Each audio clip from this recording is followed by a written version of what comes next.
Viewers break ਤੋਂ ਬਾਅਦ ਤੁਹਾਡਾ ਸਾਰਿਆਂ ਦਾ ਸਵਾਗਤ ਹੈ। ਡਾਕਟਰ ਸਾਹਿਬ, ਜਿਵੇਂ ਕਿ ਅਸੀਂ ਬੀਤੀ ਕੱਲ ਵੀ ਇਸਲਾਮੋਫੋਬੀਆ ਜਿਹੜਾ ਕਿ ਭਾਰਤ ਦੇ ਵਿੱਚ ਜਿਸ ਹਿਸਾਬ ਨਾਲ ਇਸ ਵਕਤ ਫੈਲਿਆ ਹੋਇਆ ਤੇ ਮੁਸਲਮਾਨਾਂ ਨੂੰ ਟਾਰਗੇਟ ਕੀਤਾ ਜਾ ਰਿਹਾ ਹੈ, ਇਹਦੇ ਤੇ ਗੱਲ ਕੀਤੀ ਸੀ ਕਿ ਇਹਦਾ ਗਲਫ ਕੰਟਰੀਜ਼ ਦੇ ਵਿੱਚੋਂ ਜਿਹੜੇ ਇੰਟੈਲੈਕਚੁਅਲਸ ਹੈਗੇ ਆ, ਰਾਈਟਰਸ ਨੇ, ਉਹਨਾਂ ਵੱਲੋਂ ਇੱਕ ਆਵਾਜ਼ ਉੱਠੀ ਹੈ ਇਸ ਦੇ ਵਿਰੋਧ ਦੇ ਵਿੱਚ। ਤੋ ਜਿਹੜੀਆਂ ਬੀਤੇ 24 ਘੰਟੇ ਦੀਆਂ ਡਿਵੈਲਪਮੈਂਟਸ ਨੇ ਉਹਦੇ ਵਿੱਚ ਭਾਰਤ ਦੇ ਪ੍ਰਧਾਨ ਮੰਤਰੀ ਨਰਿੰਦਰ ਮੋਦੀ ਵੱਲੋਂ ਜਿਹੜਾ ਇਹ ਟਵੀਟ ਕੀਤਾ ਗਿਆ, ਇਹ ਗੱਲ ਕਹੀ ਗਈ ਹੈ ਜਿਹਨੂੰ ਇਸ ਦੇ ਨਾਲ ਹੀ ਜੋੜ ਕੇ ਦੇਖਿਆ ਜਾ ਰਿਹਾ ਹੈ ਕਿ ਜਿਹੜਾ ਇਹ ਉਹਨਾਂ ਨੇ ਟਵੀਟ ਕੀਤਾ ਕਿ ਵਾਇਰਸ ਜਿਹੜਾ ਹੈ ਉਹ ਨਾ ਨਸਲ ਦੇਖਦਾ, ਨਾ ਰੰਗ ਦੇਖਦਾ, ਕਿਸੇ ਤਰ੍ਹਾਂ ਦਾ ਭੇਦਭਾਵ ਉਹਦੇ ਚ ਨਹੀਂ ਹੈਗਾ, ਨਾ ਕਿਸੇ ਦਾ ਧਰਮ ਦੇਖਦਾ, ਤੇ ਸਾਨੂੰ ਸਾਰਿਆਂ ਨੂੰ ਇਕਮੁੱਠ ਹੋ ਕੇ ਇਹਦੇ ਖਿਲਾਫ ਲੜਨ ਦੀ ਲੋੜ ਹੈ। ਤੋ ਕੀ ਸਮਝਦੇ ਹੋ ਜਿਹੜਾ ਇਹ ਰਿਐਕਸ਼ਨ ਗਲਫ ਨੇਸ਼ਨਸ ਦੇ ਵਿੱਚੋਂ ਆਇਆ, ਤੇ ਕੀ ਜਿਹੜਾ ਭਾਰਤ ਦੇ ਪ੍ਰਧਾਨ ਮੰਤਰੀ ਦਾ ਇਹ ਟਵੀਟ ਹੈ ਉਹ ਉਸ ਪਾਰਟ ਨੂੰ ਐਡਰੈਸ ਕਰਦਾ, ਤੇ ਜੇ ਕਰਦਾ ਕੀ ਉਹ ਕਾਫੀ ਹੈ? ਦੇਖੋ, ਮੋਦੀ ਦੇ ਇਸ ਟਵੀਟ ਡਰਾਮੇ ਦੀ ਗੱਲ ਕਰਨ ਤੋਂ ਪਹਿਲਾਂ ਮੈਂ ਇਹ ਦੱਸਣਾ ਚਾਹੁੰਦਾ, ਅਸੀਂ ਕੱਲ ਜ਼ਿਕਰ ਕੀਤਾ ਸੀ ਕਿ ਕਿਵੇਂ ਜੰਮੂ ਕਸ਼ਮੀਰ ਦੀ ਪੁਲਿਸ ਨੇ ਮੁਸਰਤ ਜ਼ਹਿਰਾ, ਜਿਹੜੀ ਕਿ ਇੱਕ ਇੰਟਰਨੈਸ਼ਨਲ ਲੈਵਲ ਦੀ ਫੋਟੋਗ੍ਰਾਫਰ, ਜਿਸ ਨੇ ਕਾਫੀ ਪਿਕਚਰਸ ਜਿਹੜੀਆਂ ਨੇ ਉਹ ਬੱਚਿਆਂ ਦੀ ਹਾਲਤ ਹੋਏ ਵਾਇਲੈਂਸ ਦੀ ਬਦੌਲਤ ਉਹਨਾਂ ਇਲਾਕਿਆਂ ਦੇ ਵਿੱਚ, ਇਹ ਫੋਟੋ ਜਰਨਲਿਸਟ ਦਾ ਇਹਨਾਂ ਦਾ ਰੂਲ ਸੀ, ਔਰ ਇੰਟਰਨੈਸ਼ਨਲ ਮੀਡੀਆ ਚ ਐਸੋਸੀਏਟਡ ਪ੍ਰੈਸ ਹੋਏ, ਰॉयटर ਹੋਏ ਜਾਂ BBC ਹੋਏ, ਉਹਨਾਂ ਦੀਆਂ ਪਿਕਚਰਸ ਯੂਜ਼ ਕਰਦੇ ਰਹੇ ਕਿ ਉਹਨਾਂ ਨੂੰ ਕਿਵੇਂ ਉਹਨਾਂ ਨੇ ਜਿਹੜਾ ਨੈਸ਼ਨਲ ਸਿਕਿਉਰਿਟੀ ਐਕਟ ਦੇ ਥੱਲੇ ਜਿਹੜਾ ਉਹ ਫੜਿਆ। ਔਰ ਅੱਜ ਕਸ਼ਮੀਰ ਦੇ ਵਿੱਚ ਉਹਨਾਂ ਨੇ ਅੱਗੇ ਇੱਕ ਸਟੈਪ ਹੋਰ ਅੱਗੇ ਜਾਂਦਿਆਂ ਇੱਕ ਹੋਰ ਪ੍ਰੋਮੀਨੈਂਟ ਜਰਨਲਿਸਟ ਜਿਹੜੇ ਨੇ ਮਿਸਟਰ ਗਵਾਹਰ ਗਿਲਾਨੀ, ਉਹਨਾਂ ਨੂੰ ਅਰੈਸਟ ਕੀਤਾ। ਔਰ ਇਸ ਚ ਉਹਨਾਂ ਨੇ ਕਿਹਾ ਕਿ ਜੀ ਇਹ ਜਿਹੜਾ ਗੌਹਰ ਗਿਲਾਨੀ ਹੈ ਇਹ ਕਸ਼ਮੀਰ ਚ ਜਿਹੜੀਆਂ ਵਾਇਲੈਂਟ ਐਕਟੀਵਿਟੀਜ਼ ਨੇ ਉਹਨਾਂ ਨੂੰ ਬੜਾਵਾ ਦੇਣ ਵਾਲੀਆਂ ਗੱਲਾਂ ਕਰਦਾ ਹੈ, ਔਰ ਸੋਸ਼ਲ ਮੀਡੀਆ ਦੇ ਜ਼ਰੀਏ ਗੈਰ ਕਾਨੂੰਨੀ ਕਾਰਵਾਈਆਂ 'ਚ ਸ਼ਾਮਲ ਹੈ, ਜਿਹੜਾ ਕਿ ਦੇਸ਼ ਦੀ ਏਕਤਾ ਅਖੰਡਤਾ ਦੇ ਲਈ ਖਤਰਾ ਹੈ। ਔਰ ਕਿਉਂਕਿ ਗੌਹਰ ਗਿਲਾਨੀ ਵੀ ਇੱਕ ਪ੍ਰੋਮੀਨੈਂਟ ਜਰਨਲਿਸਟ ਹੈ, ਔਰ ਉਹਨੇ ਅਜੇ 2 ਦਿਨ ਪਹਿਲਾਂ ਹੀ ਇੱਕ ਜਿਹੜਾ ਟਵੀਟ ਕੀਤਾ ਸੀ ਜਿਹਦੇ 'ਚ ਉਹਨੇ ਕਿਹਾ ਸੀ ਕਿ hop the purification process or discourse doesn't become personal, trivial and shrill. Everyone should respect all sorts of views in a civilized manner, for there can be no uniformity of thought in a diverse world. A person is not important. Important is liberty, freedom of speech and right to view. Don't be vindictive, be kind, gentle. ਹੁਣ ਇਹ ਇੱਕ ਬੜਾ balanced tweet ਹੈ ਕਿ ਭਾਈ ਤੁਸੀਂ ਜਿਹੜੀ ਇਹ ਪਿਉਰੀਫਿਕੇਸ਼ਨ ਦੀ process ਕੀਤੀ ਹੋਈ ਹੈ, ਇਹ ਤੁਹਾਡਾ ਇਹਨੂੰ ਖਤਮ ਕਰੋ, ਕਿਉਂਕਿ ਹਰ ਇੱਕ ਦੇ ਵਿਊਜ਼ ਨੂੰ ਜਿਹੜਾ ਸਿਵਲਾਈਜ਼ ਤਰੀਕੇ ਦੇ ਨਾਲ ਸੁਣਨਾ, ਮੰਨਣਾ ਜਾਂ ਨਾ ਮੰਨਣਾ ਇਹ ਤੁਹਾਡਾ ਕੰਮ ਹੈ। ਪਰ ਇਸ ਡਾਈਵਰਸ ਵਰਲਡ ਦੇ ਵਿੱਚ ਜਿਹੜੀ ਲਿਬਰਟੀ ਹੈ ਔਰ ਵਿਚਾਰਾਂ ਦੀ ਆਜ਼ਾਦੀ ਹੈ ਉਹ ਮਰਕਜ਼ ਹੈ ਕਿਸੇ ਵੀ ਆਜ਼ਾਦੀ ਦਾ। ਔਰ ਬਦਲਾ ਭਾਵਨਾ ਦੇ ਨਾਲ ਕੰਮ ਨਾ ਕਰੋ, ਆਪਣੀ ਜਿਹੜੀ ਹੈ ਬੀ ਕਾਈਂਡ ਐਂਡ ਜੈਂਟਲ, ਇਹਨੂੰ ਇੱਕ ਚੰਗੇ ਢੰਗ ਦੇ ਨਾਲ ਜਿਹੜਾ ਰਹਿਮ ਦੇ ਨਾਲ ਇਹ ਸਾਰੇ ਨੂੰ ਦੇਖੋ।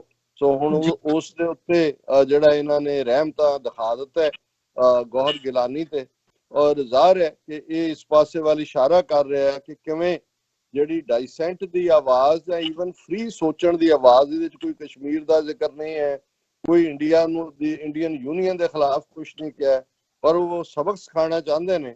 ਔਰ ਇਹ ਦੋਨੋਂ ਹੀ, ਉਮਰ ਅਬਦੁੱਲਾ ਬੇਸ਼ੱਕ ਉਸ ਤੋਂ ਸੇਫਟੀ ਐਕਟ ਜਿਹੜਾ ਖਤਮ ਕਰ ਦਿੱਤਾ ਹੈ, ਮਹਿਬੂਬਾ ਮੁਫਤੀ ਨੂੰ ਉਹਦੇ ਘਰ ਦੇ ਵਿੱਚ ਲਿਆ ਕੇ ਨਜ਼ਰਬੰਦ ਕੀਤਾ ਹੈ, ਪਰ ਇਸ ਦੇ ਉੱਤੇ ਉਮਰ ਅਬਦੁੱਲਾ ਨੇ ਟਵੀਟ ਕੀਤਾ, no ifs, no buts, no whataboutery. This campaign of FIRs against journalists and commentators in Kashmir is wrong and must stop. If your version of events is so weak that you have to charge these people, it says more about what is happening in Kashmir than anything they have written. ये बड़ी strong लिखत है कि भाई ये ना बंद करो, इन्हां दे खिलाफ केस रजिस्टर करने। ਜੇ ਤੁਹਾਨੂੰ ਉਹਨਾਂ ਦੀਆਂ ਲਿਖਤਾਂ ਤੋਂ ਹੀ ਇੰਨਾ ਡਰ ਲੱਗਦਾ ਹੈ ਤੇ ਫਿਰ ਇਹ ਮੰਨ ਲਿਆ ਜਾਣਾ ਚਾਹੀਦਾ ਹੈ ਕਿ ਭਾਈ ਇਸ ਤੋਂ ਬਦਤਰ ਕੁਝ ਹੋ ਰਿਹਾ ਹੈ, ਜਿਹਨੂੰ ਕਿ ਤੁਸੀਂ ਜਿਹੜੀ ਲਿਖਤ ਨੂੰ ਬਾਹਰ ਨਹੀਂ ਆਉਣ ਦੇਣਾ ਚਾਹੁੰਦੇ ਹੋ। ਇਵੇਂ ਹੀ ਮਹਿਬੂਬਾ ਮੁਫਤੀ ਨੇ ਵੀ ਕਿਹਾ, ਐਬਸਰਡ that filing FIRs and slapping anti-terror laws like UAP against journalists is being done at breakneck speed, even in the middle of deadly pandemic. ਹੁਣ ਇਹ ਜਿਹੜਾ ਜਿਸ ਸਪੀਡ ਨਾਲ ਬ੍ਰੇਕਨੈਕ ਦੇ ਥੱਲੇ ਇਹ FIRs ਔਰ ਦੂਸਰਾ ਹੋ ਰਿਹਾ, ਜਦੋਂ ਕਿ ਇੱਕ ਪਾਸੇ ਜਿਹੜਾ ਉਹਨੇ ਕਰੋਨਾ ਨੇ ਕਹਿਰ ਮਚਾਇਆ ਹੋਇਆ। ਸੋ ਇਹ ਗੱਲ ਦੱਸ ਰਹੀ ਹੈ ਕਿ ਭਾਈ ਇਹਨਾਂ ਨੂੰ ਕੋਈ ਪਰਵਾਹ ਨਹੀਂ ਹੈ ਕਿ ਇਨਸਾਨੀਅਤ ਕੀ ਹੈ, ਉਸ ਦੇ ਲਈ ਇਹਨਾਂ ਦੇ ਕੀ ਫਰਜ਼ ਨੇ ਆਮ ਲੋਕਾਂ ਪ੍ਰਤੀ। ਇਹ ਤਾਂ ਇਸ ਸਾਰੇ ਨੂੰ ਇੱਕ ਬਦਲਾ ਭਾਵਨਾ ਦੇ ਨਾਲ ਲੈ ਕੇ ਚਾਰ ਚਫੇਰੇ ਜਿਹੜਾ ਇਹਨਾਂ ਨੇ ਇਸ ਕਿਸਮ ਦਾ ਮਾਹੌਲ ਸਿਰਜਿਆ ਹੋਇਆ। ਔਰ ਇਹ ਗੱਲ ਕੱਲੀ ਕਸ਼ਮੀਰ ਤੱਕ ਮਹਿਦੂਦ ਨਹੀਂ ਹੈ। ਅਸੀਂ 2 ਦਿਨ ਪਹਿਲਾਂ ਦੇਖਿਆ ਕਿ ਕਿਵੇਂ ਜਾਮੀਆ ਮਿਲੀਆ ਦੇ ਵਿੱਚ ਜਿਹੜਾ ਜਦੋਂ ਸ਼ਾਹੀਨ ਬਾਗ ਦੇ ਵਿੱਚ ਚੱਲ ਰਿਹਾ ਸੀ, ਉਦੋਂ ਪ੍ਰੋਟੈਸਟ ਵੇਲੇ ਜਿਨ੍ਹਾਂ ਨੇ ਲੈਕਚਰ ਕੀਤੇ ਉਹਨਾਂ ਦੇ ਖਿਲਾਫ ਉਹਨਾਂ ਦੀਆਂ ਅਰੈਸਟ ਹੋ ਰਹੀਆਂ। ਔਰ ਅੱਜ ਸਿੱਖ ਆਰਗੇਨਾਈਜੇਸ਼ਨ ਦਲ ਖਾਲਸਾ ਨੇ ਇਸ ਨੂੰ ਕੰਡੈਮ ਕੀਤਾ ਸਟਰੋਂਗਲੀ। ਔਰ ਉਹਨਾਂ ਨੇ ਅੱਜ ਹੀ ਜਿਹੜਾ 2 ਹੋਰ ਐਕਟਿਵਿਸਟ ਜਿਹੜੇ ਨੇ ਜਾਮੀਆ ਮਿਲੀਆ ਦੇ ਸਟੂਡੈਂਟ, ਔਰ ਦੋਨੋਂ ਹੀ ਜਿਹੜੇ ਨੇ ਮੁਸਲਮਾਨ ਸਟੂਡੈਂਟ ਨੇ, ਮੀਰਾ ਹੈਦਰ ਔਰ ਸਫੂਰਾ ਜ਼ਰਗਰ, ਉਹਨਾਂ ਨੂੰ ਘਰਾਂ ਚੋਂ ਚੁੱਕ ਕੇ ਗ੍ਰਿਫਤਾਰ ਕੀਤਾ। ਔਰ ਇਸ ਦੇ ਉੱਤੇ ਦਲ ਖਾਲਸਾ ਨੇ ਕਿਹਾ ਕਿ Dal Khalsa condemned Delhi government for arresting Jamia Millia Islamia University students and activists who spearheaded protests against amendments to the Citizenship Act and demanded from the Prime Minister Modi to instruct the administration to not indulge in witch hunting। ਇਹ ਵੀ ਇਵੇਂ ਹੀ ਹੈ, ਕੁਝ ਕੰਮ ਮੋਦੀ ਕਰ ਰਿਹਾ, ਕੁਝ ਕੇਜਰੀਵਾਲ ਮੋਦੀ ਨੂੰ ਕਹਿ ਰਿਹਾ ਫਿਕਰ ਨਾ ਕਰ, ਭਾਵੇਂ ਤੁਹਾਡੀ ਹਕੂਮਤ ਬੀਜੇਪੀ 'ਚ ਨਹੀਂ ਹੈ, ਬੀਜੇਪੀ ਦੀ ਦਿੱਲੀ 'ਚ, ਪਰ ਮੈਂ ਵੀ ਬੀਜੇਪੀ ਤੋਂ ਘੱਟ ਨਹੀਂ ਹੈ। ਸੋ ਇਹ ਦੋਨੋਂ ਸਟੂਡੈਂਟਸ ਨੂੰ ਜਦੋਂ ਕਿ ਪੂਰਾ ਇਸ ਵੇਲੇ ਜ਼ੋਰ ਹੈ ਇਸ ਕਰੋਨਾ ਦਾ ਇਹ ਫੜਨਾ, ਔਰ ਇਹਦੇ ਨਾਲ ਅਸੀਂ ਦੇਖ ਰਹੇ ਹਾਂ ਕਿ ਇੱਕ ਪਾਸੇ ਪ੍ਰਿਜ਼ਨਰਸ ਨੂੰ ਛੱਡਣ ਦੀ ਲਾਈਨ ਸਾਹਮਣੇ ਆ ਰਹੀ ਹੈ ਕਿ ਭਾਈ ਇਹਦੇ ਥੱਲੇ ਕਿਉਂਕਿ ਜੇਲ੍ਹਾਂ 'ਚ ਸਫਰ ਕਰ ਰਹੇ ਨੇ, ਪਰ ਜਿਨ੍ਹਾਂ ਦੀ ਪੈਰੋਲ ਈਵਨ ਮਨਜ਼ੂਰ ਵੀ ਹੋਈ, ਜਿਵੇਂ ਰਾਜਸਥਾਨ ਦੇ ਵਿੱਚ ਇੱਕ ਸਿੱਖ ਐਕਟਿਵਿਸਟ ਜਿਹੜੇ ਨੇ ਉਹਨਾਂ ਦੀ ਪੈਰੋਲ ਸੀ, ਉਹ ਪੈਰੋਲ ਉਹਨਾਂ ਨੇ ਕੈਂਸਲ ਕਰ ਦਿੱਤੀ ਹੈ ਔਰ ਉਹਨਾਂ ਨੂੰ ਬਾਹਰ ਆਉਣ ਤੋਂ ਜਿਹੜਾ ਉਹ ਰੋਕ ਦਿੱਤਾ ਹੈ। ਸੋ ਜ਼ਾਹਰ ਹੈ ਕਿ ਡਬਲ ਸਟੈਂਡਰਡਸ ਹਰ ਥਾਂ ਤੇ ਚੱਲ ਰਹੇ ਨੇ। ਔਰ ਇਸ ਸਾਰੇ ਦੇ ਥੱਲੇ ਜਿਹੜਾ ਇਹਨਾਂ ਦੀ ਨਫ਼ਰਤ ਹੈ, ਜਿਵੇਂ ਅਸੀਂ ਕੱਲ ਜ਼ਿਕਰ ਕੀਤਾ ਸੀ, ਇੱਕ ਸੈਗਮੈਂਟ ਇਹਦੇ ਤੇ ਅਸੀਂ ਕੀਤਾ ਕਿ ਕਿਵੇਂ ਮਿਡਲ ਈਸਟ ਦੇ ਵਿੱਚ ਜਿਹੜੇ ਉਹਨਾਂ ਦੇ ਰੂਲਰ, ਅਜੇ ਕੋਈ ਆਫੀਸ਼ੀਅਲ ਸਟੇਟਮੈਂਟਸ ਤਾਂ ਨਹੀਂ ਨੇ, ਪਰ ਕੁਵੈਤ ਦੀ ਇੱਕ ਪ੍ਰਿੰਸੈਸ ਨੇ ਇਸ ਦੇ ਉੱਤੇ ਕਾਫੀ ਬੋਲਡ ਜਿਹੜਾ ਟਵੀਟ ਕੀਤਾ। ਕੱਲ NDTV ਨੇ ਵੀ ਉਸ ਬੀਬੀ ਨੂੰ ਇੰਟਰਵਿਊ ਕੀਤਾ ਸੀ, ਉਹਨੇ ਕਿਹਾ ਜੀ ਅਸੀਂ ਇਹ ਇੰਡੀਆ ਨਹੀਂ ਜਾਣਦੇ ਜਿਹੜਾ ਕਿ ਅੱਜ ਨਫ਼ਰਤ ਵਾਲਾ ਹੈ, ਅਸੀਂ ਰਾਇਲ ਲੈਵਲ ਦੇ ਉੱਤੇ ਹਮੇਸ਼ਾ ਰਿਸਪੈਕਟ ਕਰਦੇ ਹਾਂ, ਪਰ ਇਸ ਦਾ ਮਤਲਬ ਇਹ ਨਹੀਂ ਹੈ ਕਿ ਤੁਸੀਂ ਇਸ ਕਿਸਮ ਦਾ ਜਿਹੜਾ ਇਸਲਾਮ ਦੇ ਖਿਲਾਫ ਔਰ ਦੂਸਰਾ ਜਿਹੜਾ ਉਹ ਨਫ਼ਰਤ ਫੈਲਾਓ। ਔਰ ਅੱਜ ਵੀ ਜਦੋਂ ਇਸ ਹਵਾਲੇ ਨਾਲ ਦੇਖ ਰਹੇ ਹਾਂ, ਹੁਣ ਇਹ ਇੱਕ ਪਾਸੇ ਤਾਂ ਜਿਹੜਾ ਤਬਲੀਗੀ ਜਮਾਤਾਂ ਨੂੰ ਜੋੜ ਕੇ ਸਾਰਾ ਕਰੋਨਾ ਦੇ ਫੈਲਾਅ ਦੇ ਲਈ ਉਹ ਮੁਸਲਮਾਨਾਂ ਨੂੰ ਜ਼ਿੰਮੇਵਾਰ ਦੱਸ ਰਹੇ ਨੇ, ਔਰ ਅਜੇ ਵੀ ਜਿਹੜਾ ਭਾਰਤ ਦਾ ਹੈਲਥ ਮਿਨਿਸਟਰ ਜਦੋਂ ਰੋਜ਼ਾਨਾ ਬਰੀਫਿੰਗ ਦਿੰਦਾ ਕਿ ਭਾਈ ਕਿੰਨੇ ਲੋਕ ਸਫਰ ਕਰ ਰਹੇ ਨੇ ਤੇ ਉਹਦੇ ਚੋਂ ਗਿਣਤੀ ਸੁਣਾਉਂਦਾ ਤੇ ਨਾਲ ਦੀ ਨਾਲ ਉਹ ਇਹ ਕਹੇਗਾ ਕਿ ਇੰਨੇ % ਜਿਹੜੇ ਨੇ ਉਹ ਤਬਲੀਗੀ ਕਰਕੇ ਨੇ। ਸੋ ਜ਼ਾਹਿਰ ਹੈ ਕਿ ਇਹ ਜਿਹੜਾ ਸਾਰਾ ਨਫ਼ਰਤ ਦਾ ਦੌਰਾ ਸੋਸ਼ਲ ਮੀਡੀਆ ਤੇ ਹੈ, ਇਹਨੂੰ ਇਹੀ ਜਿਹੜੇ ਨੇ ਉਹ ਐਨਕਰੇਜ ਕਰ ਰਹੇ ਨੇ।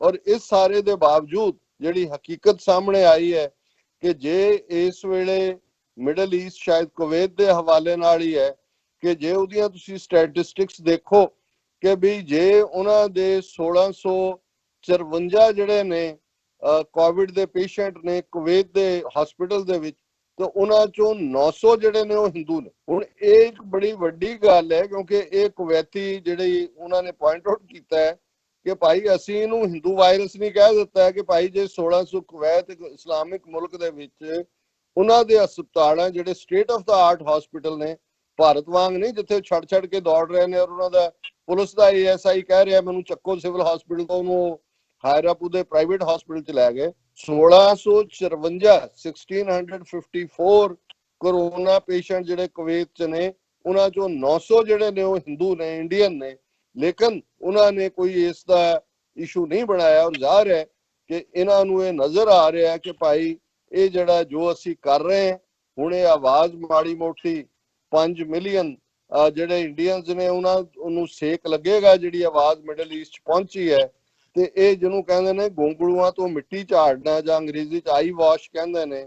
ਮੋਦੀ ਨੇ ਕੋਈ ਨੈਸ਼ਨਲ ਟੀਵੀ ਤੇ ਆ ਕੇ ਕੰਡੈਮ ਨਹੀਂ ਕੀਤਾ ਇਹਨਾਂ ਘਟਨਾਵਾਂ ਨੂੰ ਜਿਹੜੀਆਂ ਮੁਸਲਮਾਨਾਂ ਦੇ ਖਿਲਾਫ ਹੋ ਰਹੀਆਂ। ਉਹਦਾ ਜਿਹੜਾ ਆਪਣਾ ਇੱਕ ਝੂਠ ਦਾ ਪ੍ਰੋਗਰਾਮ ਹੈ ਮਨ ਕੀ ਬਾਤ, ਉਹਦੇ 'ਚ ਆ ਕੇ ਉਹਨੇ ਕੋਈ ਐਸੀ ਗੱਲ ਨਹੀਂ ਕੀਤੀ ਹੈ, ਨਾ ਹੀ ਉਹਦੀ ਕੋਈ ਰੈਗੂਲਰ ਬਰੀਫਿੰਗ 'ਚ ਆਇਆ। ਸੋ ਉਹਨੇ ਇਹ ਦੱਸਣ ਦੇ ਲਈ ਕਿ ਜੀ ਮੈਂ ਵੀ ਇਸ ਨੂੰ ਕੰਡੈਮ ਕਰਦਾ, ਲੇਕਿਨ ਉਹਨੇ ਈਵਨ ਇਸ ਘਟਨਾਕ੍ਰਮ ਨੂੰ ਕੰਡੈਮ ਕਰਨ ਦੀ ਥਾਂ ਤੇ ਸਿਰਫ ਇੰਨਾ ਕਹਿ ਕੇ ਸਾਰ ਲਿਆ ਕਿ ਜੀ ਇਹ ਜਿਹੜੀ ਹੈ ਕਰੋਨਾ, ਇਹ ਨਾ ਧਰਮ ਦੇਖਦੀ ਹੈ ਨਾ ਫਲਾਂ ਦੇਖਦੀ ਹੈ, ਔਰ ਇਸ ਸਾਰੇ ਦੇ ਨਾਲ ਜਿਹੜਾ ਸਾਨੂੰ ਜਿਹੜਾ ਇਸ ਦੇ ਖਿਲਾਫ ਲੜਨਾ ਹੋਏਗਾ, ਇਹ ਸਾਰਾ ਉਹਨੇ ਕਿਹਾ ਕਿ ਉਹਦੀ ਟਵੀਟ ਦੇ ਐਗਜ਼ੈਕਟ ਸ਼ਬਦ ਨੇ, COVID-19 doesn't see race, religion, color, caste, creed, language or borders before striking. Our response and conduct thereafter should attach primacy to unity and brotherhood. We are in this together. एक tweet है, इस तो beyond questioning ਇਹਦੇ ਚ ਨਾ ਹੀ ਜੋ ਮੁਸਲਮਾਨਾਂ ਨਾਲ ਹੋ ਰਿਹਾ ਉਹਦਾ ਕੋਈ ਜ਼ਿਕਰ ਹੈ, ਨਾ ਹੀ ਇਸ ਦੇ ਵਿੱਚ ਕੋਈ ਹਦਾਇਤਾਂ ਨੇ ਕਿ ਭਾਈ ਇਸ ਕਿਸਮ ਦੀ ਨਫ਼ਰਤ ਕਰਨ ਵਾਲਿਆਂ ਨੂੰ ਅਸੀਂ ਨੱਥ ਪਾਵਾਂਗੇ ਜਾਂ ਨੱਥ ਪਾਓ। ਉਹ ਇਹ ਕਹਿ ਰਿਹਾ ਜੀ ਇਹ ਕੋਵਿਡ ਜਿਹੜਾ ਹੈ ਕੋਈ ਜ਼ਾਤ, ਧਰਮ, ਬਾਰਡਰ, ਜੈਂਡਰ ਕੁਝ ਨਹੀਂ ਦੇਖਦਾ, ਔਰ ਸਾਡਾ ਜਿਹੜਾ ਅਸੀਂ ਇਹਨੂੰ ਯੂਨਿਟੀ ਦੇ ਬ੍ਰਦਰਹੁੱਡ ਨਾਲ ਕਰੀਏ, ਇਹਦਾ ਕੋਈ ਮਤਲਬ ਨਹੀਂ ਹੈ, ਕਿਉਂਕਿ ਖੁਦ ਇਸ ਸਾਰੇ ਨੂੰ ਇੰਜੀਨੀਅਰ ਕਰਨ ਵਾਲਾ ਹੈ। ਇਹ ਤੇ ਅਮਿਤ ਸ਼ਾਹ ਗੁਜਰਾਤ 'ਚ ਹਜ਼ਾਰਾਂ ਮੁਸਲਮਾਨਾਂ ਦੇ ਕਾਤਲ ਨੇ। ਜਦੋਂ ਦਾ ਇਹ 2014 ਦਾ ਪ੍ਰਾਈਮ ਮਿਨਿਸਟਰ ਬਣਿਆ, ਇਹਦੀਆਂ ਨੀਤੀਆਂ ਐਂਟਾਈ ਮੁਸਲਮ ਜਿਹੜੀਆਂ ਨੇ ਉਹਦੇ ਬੇਸ ਤੇ ਇਹ ਬਣਿਆ, ਉਹਨੂੰ ਹੀ ਅੱਗੇ ਤੋਰ ਰਿਹਾ। ਔਰ ਇੱਕ ਪਾਸੇ ਉਹ ਇਹ ਕਹਿ ਰਿਹਾ, ਦੂਜੇ ਪਾਸੇ ਜਿਹੜਾ ਉਹਨਾਂ ਦਾ ਐਕਸਟਰਨਲ ਅਫੇਅਰਸ ਮਿਨਿਸਟਰ ਹੈ, ਜਦੋਂ ਕਿ ਪ੍ਰੋਟੈਸਟ ਲਾਈਨ ਜਿਹੜੀ ਆਈ ਮਿਡਲ ਈਸਟ ਚੋਂ, ਅਜੇ ਸਰਕਾਰੀ ਦਰਬਾਰੇ ਨਹੀਂ, ਪਰਸਨਲ ਟਵੀਟ ਤੇ ਉਹਦੇ 'ਚ ਉਹਦਾ ਬਿਆਨ ਸੁਣ ਲਓ। ਉਹਨੇ ਇਹ ਕਿਹਾ ਕਿ ਜੀ he blandly denied persecution of minorities, dismissing all such reports as false and misleading. ਉਹਨੇ ਕਿਹਾ ਜੀ ਇਹ ਜਿਹੜੀਆਂ ਸਾਰੀਆਂ ਰਿਪੋਰਟਸ ਨੇ ਇਹ ਝੂਠੀਆਂ ਨੇ, ਇਹਨਾਂ ਦੇ ਵਿੱਚ ਕੋਈ ਸੱਚਾਈ ਨਹੀਂ ਹੈ। ਔਰ ਇਸ ਸਾਰੇ ਦੇ ਵਿੱਚ ਵੀ ਜੇ ਤੁਸੀਂ ਇਹ ਕਹੋ ਕਿ ਜੀ ਉਹਨੇ ਮੋਦੀ ਨੇ ਦੇਖੋ ਹੁਣ ਟਵੀਟ ਕਰਤਾ ਕਿ ਵੀ ਫਲਾਣਾ, ਇਹ ਸਿਰਫ ਉਹਨੂੰ ਇਹ ਨਜ਼ਰ ਆ ਰਿਹਾ ਕਿ ਜੇ ਉਹਨਾਂ ਨੂੰ ਉੱਥੋਂ ਕਿਕ ਆਊਟ ਕੀਤਾ ਇਹ 5 ਮਿਲੀਅਨ ਹਿੰਦੂਆਂ ਨੂੰ ਉੱਥੋਂ, ਔਰ ਮੈਂ ਤਾਂ ਜਿਹੜੀ ਫਿਗਰ ਇੱਕ ਪਹਿਲਾਂ ਆਈ ਸੀ 17 ਬਿਲੀਅਨ ਕਿ 19 ਬਿਲੀਅਨ ਦੀ ਗੱਲ ਕਰ ਰਹੇ ਹਾਂ ਜਿਹੜੀ ਉਹਨਾਂ ਦੀ ਜਾਂਦੀ ਹੈ, ਇੰਨਾ ਆਇਆ ਵੀ ਇੱਕ ਦੇਸ਼ ਚੋਂ ਹੀ ਜਿਹੜੇ ਨੇ ਉਹ ਇੰਡੀਅਨ ਭੇਜਦੇ ਨੇ। ਕੁੱਲ ਨੰਬਰ ਤਾਂ ਸ਼ਾਇਦ 70-80 ਬਿਲੀਅਨ ਡਾਲਰ ਦੇ ਨੇੜੇ ਆ ਜਿਹੜੀ ਮੁਸਲਮਾਨ ਦੇਸ਼ਾਂ ਚੋਂ ਕਮਾਈ ਕਰਕੇ ਭੇਜਦੇ ਨੇ। ਸੋ ਮੈਨੂੰ ਨਹੀਂ ਲੱਗਦਾ ਵੀ ਉਹਨਾਂ 'ਚ ਕੋਈ ਗਟਸ ਹੋਏਗਾ ਇਹਨਾਂ ਨੂੰ ਕਿਕ ਆਊਟ ਕਰਨ ਦਾ, ਕਿਉਂਕਿ ਉਹ ਤਾਂ ਇਹ ਮੰਗ ਕਰ ਰਹੇ ਨੇ ਜੇ ਇੰਟਰਨੈਸ਼ਨਲ ਇੰਟਰਵੈਂਸ਼ਨ ਹੋਏ, ਇਹ ਬੰਦ ਹੋਏ। ਉਹ ਭਾਈ ਉਹ ਪੰਜਾਬੀ 'ਚ ਕਹਿੰਦੇ ਨੇ ਵੀ ਕੁੱਛੜ ਕੁੜੀ ਤੇ ਸ਼ਹਿਰ ਢਿੰਡੋਰਾ, ਤੁਸੀਂ ਇੰਟਰਨੈਸ਼ਨਲ ਕਿਹੜੀ ਕਮਿਟੀ ਨੂੰ ਕਹਿ ਰਹੇ ਹੋ? ਅਮਰੀਕਾ ਕਰੇਗਾ ਜਿਹੜਾ ਆਪ ਵੀ ਇੱਥੇ ਲੜ ਰਿਹਾ ਬਿਮਾਰੀ ਦੇ ਨਾਲ ਔਰ ਆਲਰੇਡੀ ਮੋਦੀ ਦੇ ਨਾਲ, ਉਹ ਇੰਗਲੈਂਡ ਕਰੇਗਾ ਜਾਂ ਕੋਈ ਹੋਰ ਕਰੇਗਾ? ਵੀ ਤੁਹਾਡੇ ਕੋਲ ਹੈ, ਤੁਹਾਡੇ ਕੋਲ ਜਿਹੜਾ ਮੌਕਾ ਕਿ ਇਹਨਾਂ ਨੂੰ ਜਿਹੜਾ ਉਹ ਤੁਸੀਂ ਜੇ ਅੱਜ ਅਰਬ ਮੁਲਕ ਜਿਹੜੇ ਨੇ ਉਹ ਇਸ ਮੁੱਦੇ ਤੇ, ਠੀਕ ਹੈ OIC ਨੇ ਵਾਰਨ ਕੀਤਾ ਦੂਜਾ, ਪਰ ਇਹ ਐਵੇਂ ਗਿੱਦੜ ਭਬਕੀਆਂ ਦੇ ਨਾਲ ਕੋਈ ਤਬਦੀਲੀ ਨਹੀਂ ਹੋਣੀ। ਇਹ ਲੱਤਾਂ ਦੇ ਭੂਤ ਨੇ, ਗੱਲਾਂ ਨਾਲ ਇਹਨਾਂ ਨੇ ਨਹੀਂ ਮੰਨਣਾ ਜਦੋਂ ਤੱਕ। ਔਰ ਇਹ ਜਿਹੜੀ ਬਾਣੀਆ ਮੈਂਟੈਲਿਟੀ ਹੈ ਇਹ ਸਿਰਫ ਤੇ ਸਿਰਫ ਉਦੋਂ ਹੀ ਹਰਟ ਹੁੰਦੀ ਹੈ ਜਦੋਂ ਜੇਬ ਨੂੰ ਹੱਥ ਪੈਂਦਾ। ਇਹਨਾਂ ਦੀ ਕੋਈ ਗੈਰਤ, ਕੋਈ ਇੱਜ਼ਤ, ਤੁਸੀਂ ਇਹਨਾਂ ਨੂੰ ਮਾਂ ਦੀ ਇੱਜ਼ਤ ਦਾ ਵਾਸਤਾ ਦਿਓ, ਬੇਟੀ ਦੀ ਇੱਜ਼ਤ ਦਾ, ਇਹ ਇਹਨਾਂ ਤੇ ਕੋਈ ਅਸਰ ਨਹੀਂ ਹੁੰਦਾ। ਇਹ ਬੇਇੱਜ਼ਤੇ ਨੇ, ਬੇਗੈਰਤ ਨੇ। ਹਾਂ, ਜੇ ਇਹਨਾਂ ਨੂੰ ਲੱਗੇ ਕਿ ਭਾਈ ਇਹਨਾਂ ਦਾ ਪੈਸਾ ਜਾਂਦਾ ਹੈ, ਉਹ ਜਿਵੇਂ ਉਹ ਪਪੂਲਰ ਇੱਕ ਗੱਲ ਹੈ ਕਿ ਭਾਈ ਕੋ ਮਰ ਗਿਆ, ਰੱਬ ਨੇ ਉਹਨਾਂ ਨੂੰ ਪੁੱਛਿਆ ਕਿ ਭਾਈ ਦੱਸ ਤੂੰ ਦੋਜ਼ਖ 'ਚ ਜਾਣਾ ਕਿ ਜन्नत ਜਾਣਾ, ਇਹ ਬਣੀਆਂ ਮੈਂਟੈਲਿਟੀ ਦੀ ਗੱਲ ਹੈ। तो उन्हें कहा जी दो पैसे ज्यादा कहाँ मिलेंगे, उत्थे दोजख जाण नूं तैयार ने जद इन्हां नूं 2 पैसे वध मिलण। सो मैं समझदा भी अरब कंट्रीज दा जिहड़ा रिस्पॉन्स है वो इन्हां नूं इकोनॉमिकल हर्ट दा होना चाहिए कि भाई चक्को अपने जिहड़ा जुली बस्ते और इत्थों तुरो। और ये सारा जिहड़ा है ये अदरवाइज ये सिर्फ उन्हां दा जो असल एजेंडा है वो मुसलमानां नूं भारत दे नक्शे जिप्सी बना देण दा है, ਉਹਨਾਂ ਦਾ ਬਿਲਕੁਲ ਵਜੂਦ ਖਤਮ ਕਰਨ ਦਾ। ਔਰ ਜਿਸ ਅੰਦਾਜ਼ ਦੇ ਵਿੱਚ ਉਹ ਖੁੱਲ੍ਹੇਆਮ ਇਕਨੋਮਿਕਲ ਉਹਨਾਂ ਦਾ ਜੈਨੋਸਾਈਡ ਕਰ ਰਹੇ ਨੇ, ਪ੍ਰਚਾਰ ਹੈ, ਮਹੱਲਿਆਂ 'ਚ ਵੜਨ ਤੋਂ ਉਹਨਾਂ ਦੀ ਮਨਾਹੀ ਹੈ, ਨੋਟਿਸ ਲਾ ਦਿੱਤੇ ਨੇ ਵੱਡੇ ਵੱਡੇ ਮਹੱਲਿਆਂ ਦੇ ਬਾਹਰ ਕਿ ਕੋਈ ਮੁਸਲਮਾਨ ਸਬਜ਼ੀ ਫਰੋਸ਼ ਜਾਂ ਦੂਜਾ ਇੱਥੇ ਨਾ ਆਏ। ਕੁਛ ਨੇ ਇੰਨੀ ਕੁ ਮਿਹਰਬਾਨੀ ਕੀਤੀ ਆ, ਉਹਨਾਂ ਨੇ ਕਿਹਾ ਜੀ ਘੱਟੋ ਘੱਟ ਕਰੋਨਾ ਜਦੋਂ ਤੱਕ ਓਵਰ ਨਹੀਂ ਹੁੰਦੀ ਉਦੋਂ ਤੱਕ ਕੋਈ ਮੁਸਲਮਾਨ ਇੱਥੇ ਨਾ ਵੜੇ। ਤੇ ਉਹ ਕਿੱਥੋਂ ਉਹਨਾਂ ਦਾ 200 ਮਿਲੀਅਨ ਜਿਹੜੇ 20 ਕਰੋੜ ਨੇ ਉਹਨਾਂ ਦਾ ਗੁਜ਼ਰ ਕਿੱਥੋਂ ਹੋਏਗਾ ਜਦੋਂ ਇਸ ਲੈਵਲ ਦਾ ਜਿਹੜਾ ਸੋਸ਼ਲ ਬਾਈਕਾਟ, ਇਕਨੋਮਿਕਲ ਬਾਈਕਾਟ ਔਰ ਇਹ ਜਿਹੜਾ ਇਕਨੋਮਿਕਲ ਜੈਨੋਸਾਈਡ ਚੱਲ ਰਿਹਾ।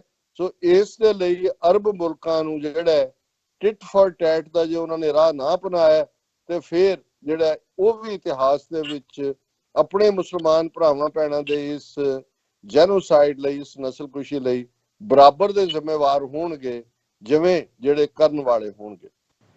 ਜੀ ਡਾਕਟਰ ਸਾਹਿਬ ਬਿਲਕੁਲ। ਸੋ ਜਿਹੜੇ ਵਿਊਅਰਸ ਤੁਸੀਂ ਇਸ ਵਕਤ ਸਾਡੇ ਨਾਲ ਜੁੜੇ ਹੋਏ ਨੇ ਤੇ ਅਗਲੇ ਸੈਗਮੈਂਟ ਦੇ ਵਿੱਚ ਅਸੀਂ ਜਿਹੜੇ ਤੁਹਾਡੇ ਵਿਚਾਰ ਹੈਗੇ ਆ, ਤੁਹਾਡੇ ਕੁਐਸਚਨਸ ਨੇ ਤੇ ਤੁਹਾਡੇ ਕਮੈਂਟਸ ਨੇ ਉਹ ਸਾਂਝੇ ਕਰਾਂਗੇ। ਨਾਲ ਹੀ ਨਾਲ ਜਿਹੜਾ ਅਫਗਾਨਿਸਤਾਨ ਸਿੱਖਾਂ ਦਾ ਇਸ਼ੂ ਹੈ, ਕਿਵੇਂ ਬੀਤੇ ਦਿਨਾਂ ਦੇ ਵਿੱਚ ਅਸੀਂ ਡਿਸਕਸ ਕੀਤਾ ਕਿ ਜਿਹੜੀ ਕਾਬਲ ਦੇ ਵਿੱਚ ਗੁਰਦੁਆਰਾ ਸਾਹਿਬ ਤੇ ਅਟੈਕ ਹੋਇਆ ਸੀ ਉਹਦੇ ਫੋਲੋ ਅਪ ਤੋਂ ਬਾਅਦ ਉੱਥੋਂ ਜਿਹੜੇ ਸਿੱਖ ਹੈਗੇ ਆ, ਜਿਹੜੀਆਂ 300 ਦੇ ਕਰੀਬ ਸਿੱਖ ਫੈਮਿਲੀਜ਼ ਨੇ, ਉਹਨਾਂ ਨੂੰ ਉੱਥੋਂ ਬਾਹਰ ਕੱਢਣ ਦੀ ਜਿਹੜੀ ਕੋਸ਼ਿਸ਼ ਹੈ ਉਹ ਡਾਇਸਪੋਰਾ ਸਿੱਖਾਂ ਵੱਲੋਂ ਕੀਤੀ ਜਾ ਰਹੀ ਹੈ। ਸੋ ਇਹਦੇ ਵੇਰਵੇ ਵੀ ਅਸੀਂ ਸਾਂਝੇ ਕਰਾਂਗੇ। ਸੋ ਇੱਕ ਛੋਟੇ ਜਿਹੇ ਬ੍ਰੇਕ ਦੇ ਲਈ ਰੁਕਾਂਗੇ। ਕਮਰਸ਼ੀਅਲ ਬ੍ਰੇਕ ਤੋਂ ਬਾਅਦ ਦੁਬਾਰਾ ਮੁਲਾਕਾਤ ਹੁੰਦੀ ਹੈ।